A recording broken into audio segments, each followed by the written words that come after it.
Hello, dear parents and lovely children.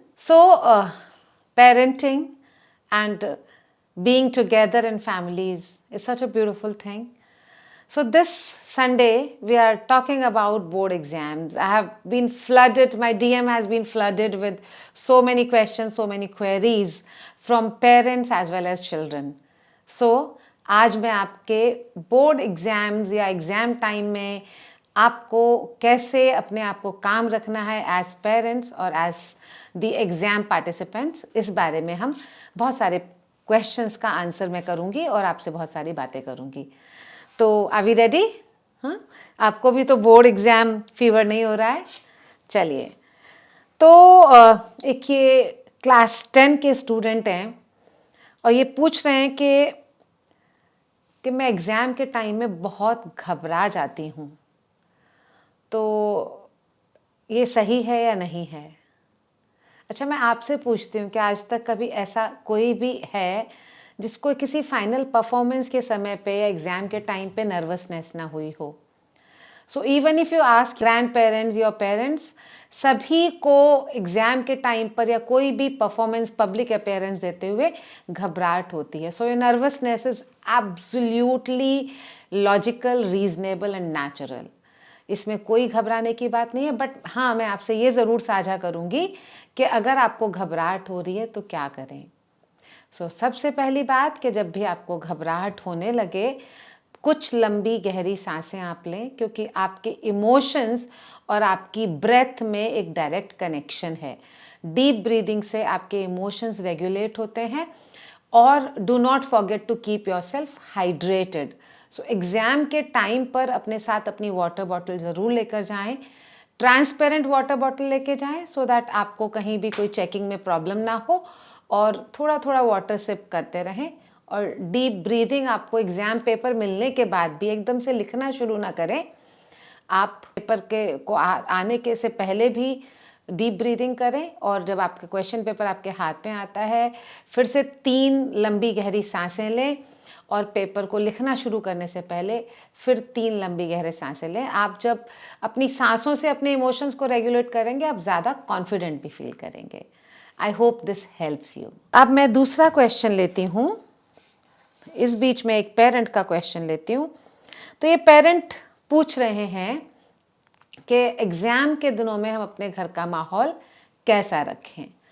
तो कुछ families में होता है कि वो एग्ज़ाम के समय में घर का ऑरा बहुत ही फेयरफुल बना लेते हैं कि घर में ऐसा डर का, खौफ का माहौल हो जाता है. That is not advised, but yes, it is the exam time. Children need an environment which is supportive. उसके लिए हमको करना क्या है कि एक तो अपनी फैमिली और रिश्तेदारों से बता दें कि बहुत ज़्यादा टेलीफोनिक कन्वर्जेशन अवॉइड करें इन दिनों.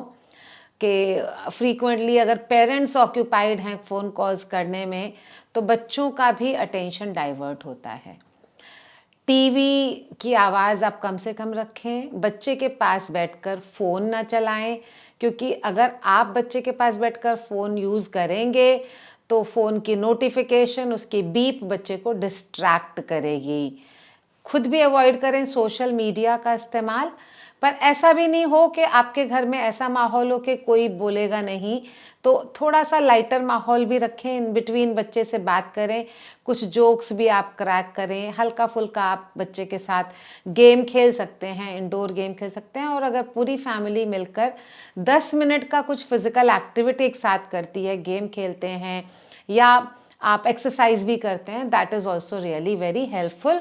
कीप योर सेल्फ हाइड्रेटेड, क्योंकि एंग्जाइटी, एग्जाम एंग्जाइटी खाली बच्चों को ही नहीं होती, पेरेंट्स को भी होती है.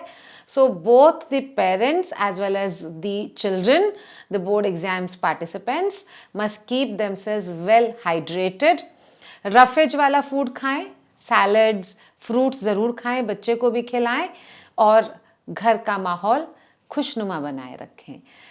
All the best for your board exams, children, and all the best to the parents also. I know your children will come up with flying colors, provided you are also keeping calm and generating a supportive environment around children. तो ये हमारी board exam series में अब हम अगला question लेंगे जो एक बच्चे का है ये क्लास 12th में है और ये कह रहे हैं कि मेरे दोस्त हमेशा मुझे कहते हैं कि हमने तो अपना पूरा सिलेबस कर लिया है, जबकि मुझे लगता है कि मैंने तैयारी अपनी सही तरीके से नहीं की है।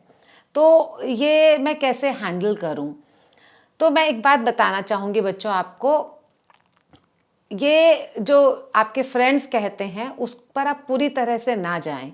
एक तो हर किसी की अपनी अपनी पढ़ने की स्ट्रैटेजी होती है।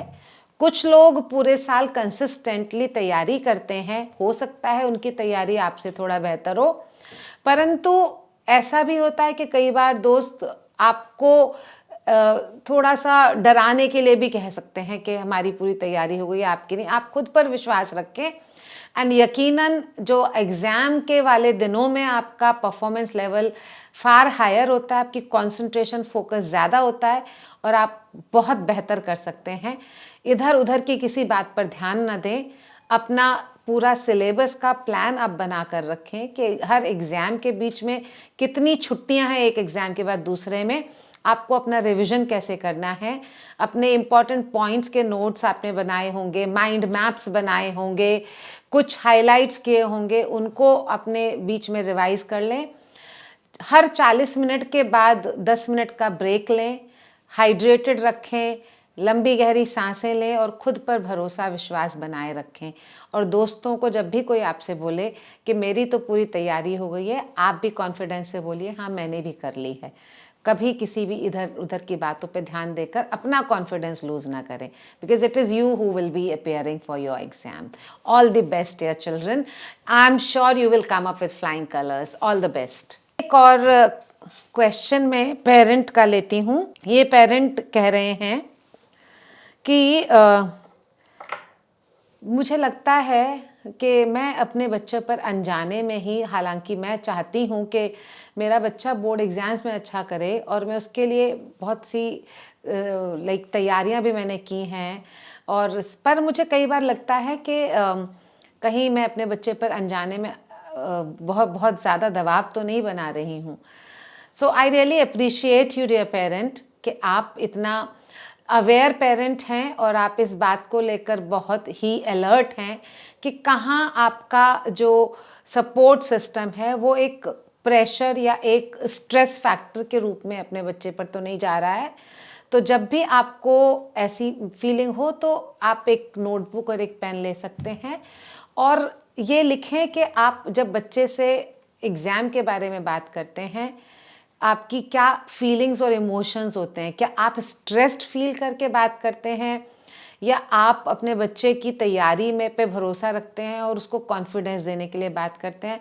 कहीं आपकी परेशानी की वजह दूसरे बच्चों से अपने बच्चे का कंपैरिजन तो नहीं है कि अरे वो वाले बच्चे ने तो बोर्ड में टॉप किया था, मेरा बच्चा टॉप करेगा या नहीं करेगा, उसके 99% आए थे, मेरे बच्चे के तो 88% प्री बोर्ड में आए हैं।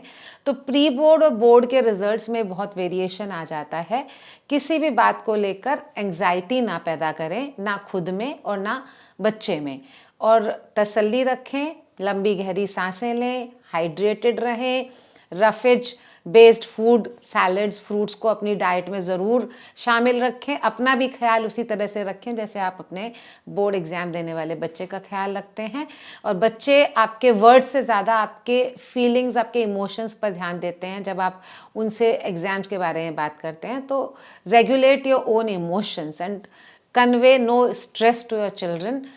Give them confidence. Even if the child is not that well prepared, support them by building their confidence rather than panicking yourself.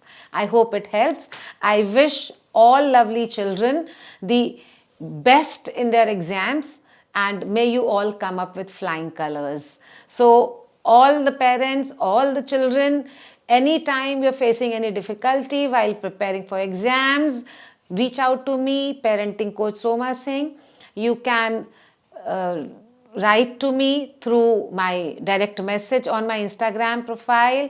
So आप मेरे YouTube channel parenting coach Soma Singh पर कमेंट बॉक्स में अपने सवाल मुझे भेज सकते हैं। Instagram parenting coach Soma Singh पर आप इंस्टाग्राम पर डायरेक्ट मैसेजेस मुझे भेज सकते हैं। मेरी वेबसाइट माइंडशिफ्ट education.in पर भी आप एक कॉन्टैक्ट फॉर्म फिल कर कर मुझ तक पहुंच सकते हैं और मेरे वीडियोस को लाइक करना ना भूलें, कमेंट करना ना भूलें और चैनल को सब्सक्राइब करें so that more and more of important information can reach to you और आप इससे बेनिफिट हो सकें.